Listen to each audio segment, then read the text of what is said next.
Welcome back to Before AGI Weekly, everyone. Let's dive right in, shall we? This week, AI has been a real roller coaster. We've got news from China making waves to the race for AGI heating up. It's like the whole AI world decided to have a shakeup at the same time. It's pretty fascinating, all these different pieces moving at once. Absolutely. First up, DeepSeek. This Chinese AI company basically dropped a bomb. Yeah, they really did. Their R1 model, it's performing as well as the big names like, OpenAI. But the real shocker, the cost way less to run. And get this, they're going open source. So anyone can just grab it and go, huh, that's bold. Super bold. They've already got big names on board: Azure, AWS, even GitHub. It's like they're saying, here you go, world, catch up. It's definitely a power move, that's for sure. What do you think this means for companies like NVIDIA who make the chips for all this AI stuff? NVIDIA stock took a dip, about 4%. Investors are definitely nervous. This could be a real game changer for the hardware side of things, too. So DeepSeek is stirring things up at the company level, but what about the bigger picture? Geopolitics and all that. Oh, the geopolitical implications are massive. We saw the U.S. totally shift gears this week. Really? That happened? Trump's administration basically hit the reset button on AI strategy. Remember Biden's AI executive order, the one about focusing on ethical AI development? Yeah, I remember. It's gone, revoked. And they've rolled out this huge $500 billion initiative, Stargate, they're calling it. It's all about building up U.S. AI infrastructure. So America first, full speed ahead kind of thing. Basically, yeah. It's a clear sign they're putting AI dominance front and center. What about the EU? Are they just watching from the sidelines? Not a chance. They're making their own big moves. They've announced this $200 billion program called Invest AI. It's focused on building what they're calling AI gigafactories and developing European AI models. AI gigafactories, what's that all about? They want to establish AI sovereignty, basically not be dependent on other countries for AI tech. And to show they're serious, they even eased some AI regulations at the Paris AI Action Summit. So they're all in, too, just a different way of doing it. Exactly. The U.S. is going for infrastructure dominance, China is shaking things up with open source, and the EU is all about independence. It's a three-way race. It's like a global AI chess match, isn't it? And speaking of a race, what about AGI? AGI, the big one. Sam Altman, the CEO of OpenAI, made some pretty bold predictions this week. Yeah, I saw that. He's saying AGI is right around the corner, isn't he? He is. Altman's pointing to the rapid growth in AI's value and the massive investments pouring in. Basically, he thinks it's just a matter of time before we get there. That's a huge claim. It makes you wonder if we're really ready for it, though, ethically speaking. Absolutely. And speaking of bold moves, did you hear about Figure AI, the robotics company? No. What happened? They ended their partnership with OpenAI. They're claiming a breakthrough in autonomous robot brains, going solo on that. So they think they've got something even better than what OpenAI is offering. Seems like it, yeah. Which could mean we see more of this vertical integration companies trying to control the whole AI stack from hardware to software. Instead of relying on other companies for pieces of the puzzle, right? Right. Which could lead to a messy situation, everyone with their own incompatible AI platforms. Imagine if every robot had a completely different brain. That would be chaotic. So we've got the race toward AGI on one hand, and on the other hand, companies are branching out, pushing beyond language models. Exactly. Jan LeCun, the AI chief at Meta, he's been really vocal about this. He says current AI, it's too limited, it doesn't really understand the physical world, just language. He's calling for new approaches, new architectures. Yeah, language models are impressive, but they're not thinking like we do, are they? Right. And we're seeing this shift reflected elsewhere, too. Google, for example, they're predicting quantum computing will be commercially viable by 2030. Quantum computing, huh?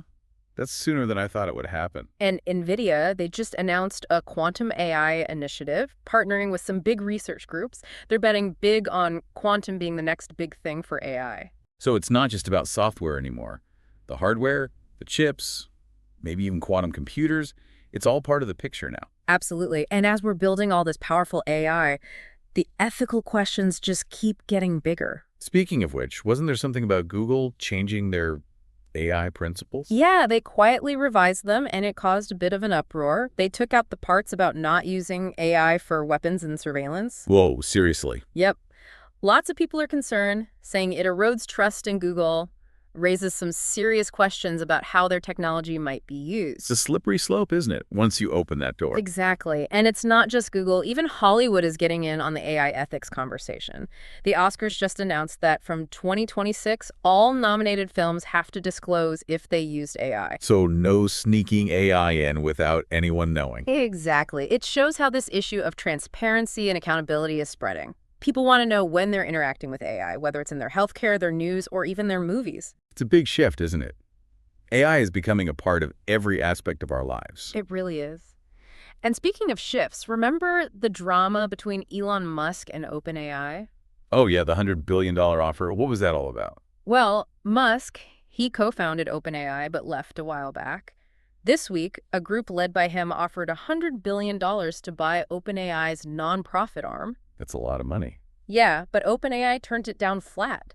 Some people think Musk wants to steer OpenAI in a different direction, regain control. Definitely adds fuel to the fire. Their history is already a bit complicated. Yeah. But even with all that going on, OpenAI also announced a pretty big change to their models. Oh, yeah, the simplified model roadmap. It seems like they've been listening to what people are saying. They're making things a lot easier. They're going to unify all their GPT and O-series models with GPT-5. So one model to rule them all. Pretty much. They're also putting a lot of emphasis on user experience. Even for the free users, they want everyone to be able to use GPT-5, not just paid subscribers. That's a big change. What else is new with GPT-5? Yeah. They're promising all sorts of cool stuff, better reasoning, voice interaction, a canvas for visual creation, advanced search, even deep research capabilities. It's like they're building the ultimate AI assistant. So OpenAI is fighting back, especially with DeepSeek, making waves with their user-friendly open source approach. Exactly. It's a fascinating dynamic to watch. The AI world is changing so fast, it's hard to keep up. And it's not just the companies.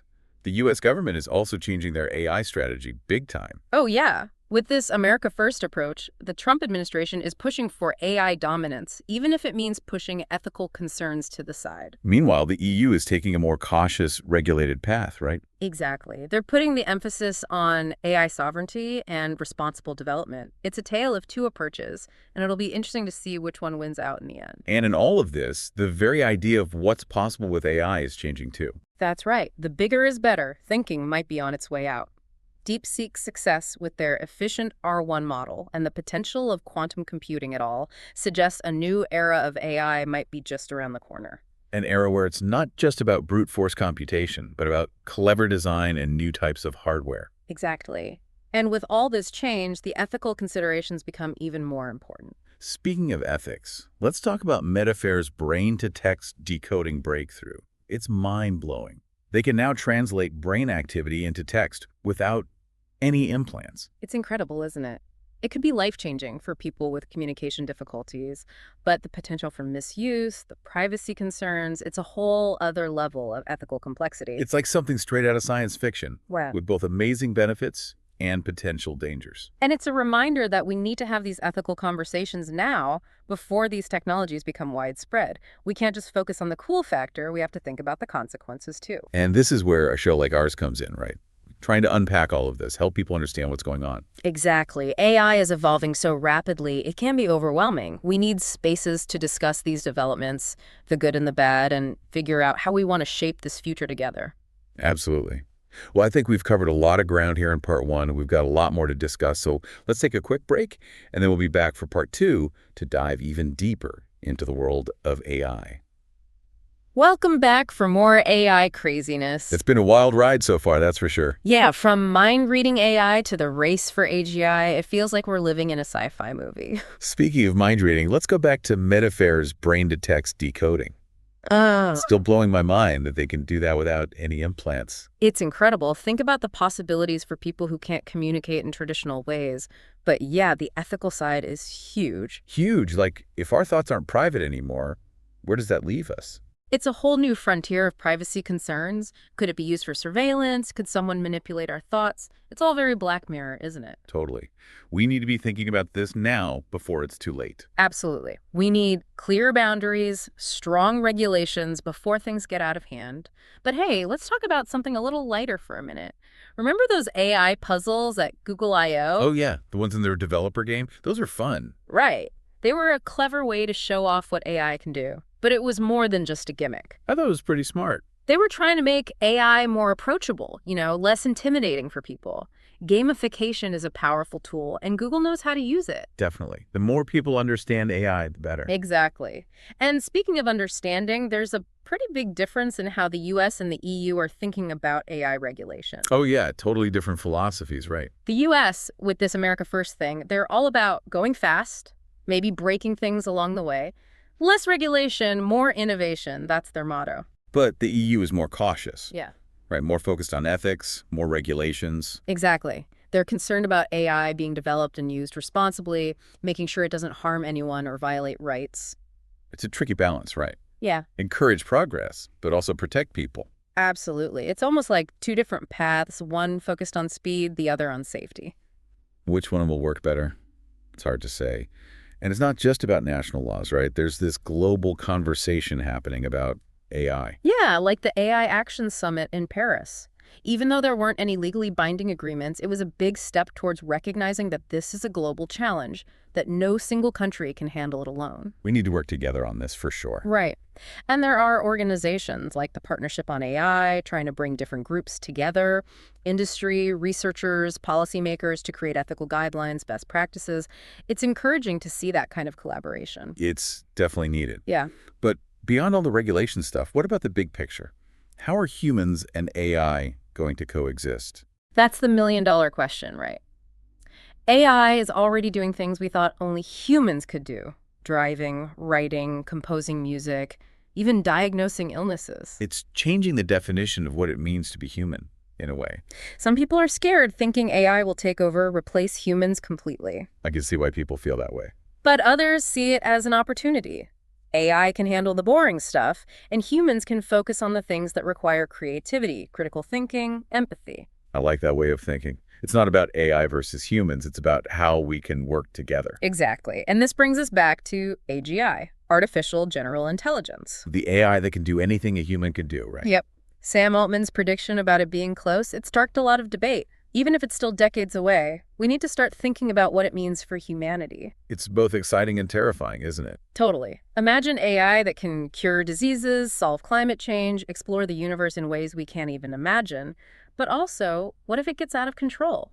We need to make sure we develop it responsibly, with safety and ethics in mind. Exactly. It's not about stopping progress, it's about guiding it, making sure AI serves humanity, not the other way around. And speaking of progress, it's amazing how far AI has come already in just a few years. It really is. Language models that can write like humans, AI systems that can diagnose diseases better than doctors.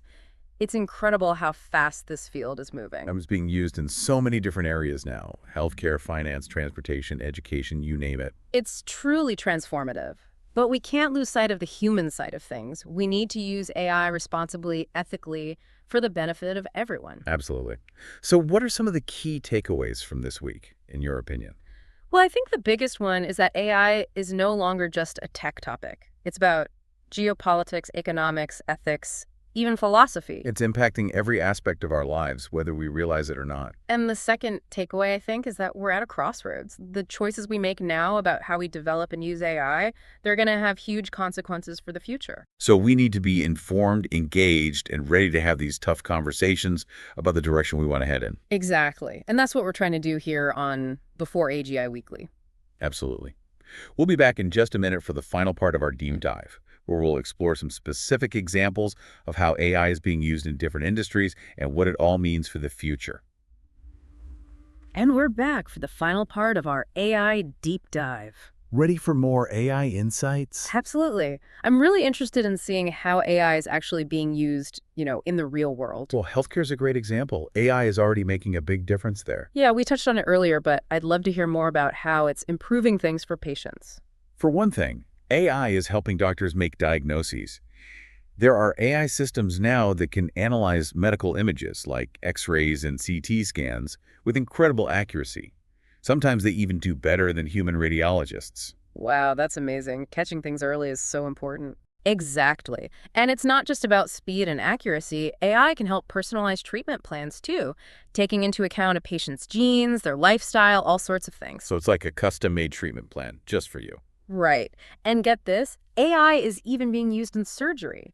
Robotic surgical systems, guided by AI, can do incredibly complex procedures with more precision than human hands. It's like something out of Star Trek. I know, right? It's really happening. AI in healthcare is just getting started. There's so much potential there. It's really exciting, but I guess it's important to remember that AI is a tool, not a replacement for doctors, right? Absolutely. AI should be there to help doctors, give them more information, make their jobs easier.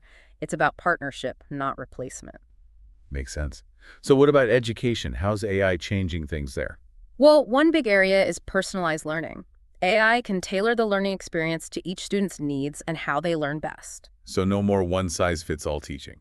Right. It's like having a personal tutor for every student. AI systems can adjust the pace, give targeted feedback, all sorts of things. That's cool. And I bet AI can help teachers too, right? Definitely. Things like grading.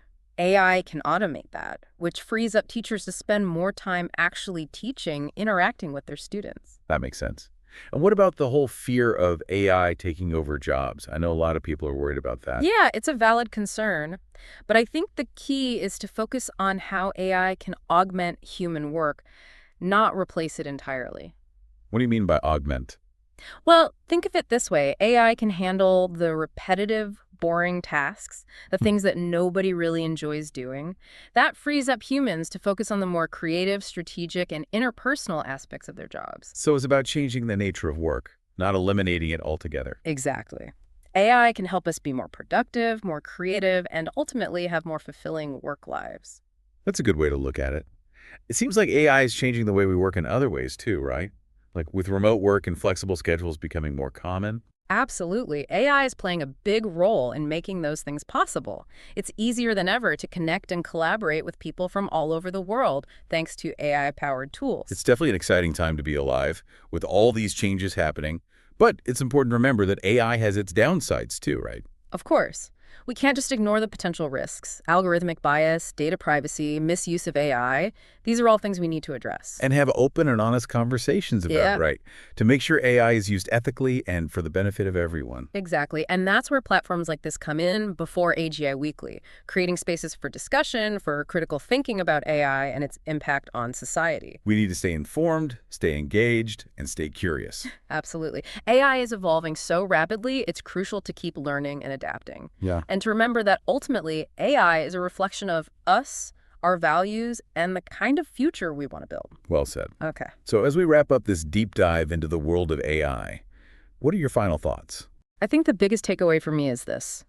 AI is no longer just a technological field. It's intertwined with everything: politics, economics, society, even our sense of what it means to be human. And the choices we make about AI today are going to have a huge impact on the world of tomorrow. Exactly. So let's make sure we're making those choices thoughtfully, ethically, and with a shared vision for a better future. Well said. That's a great note to end on. Thanks for joining us on this week's deep dive into AI. And don't forget to check out Ian Okieng's AI tutorials on YouTube for a deeper dive into the technical side of things. Until next week, keep exploring the fascinating world of AI.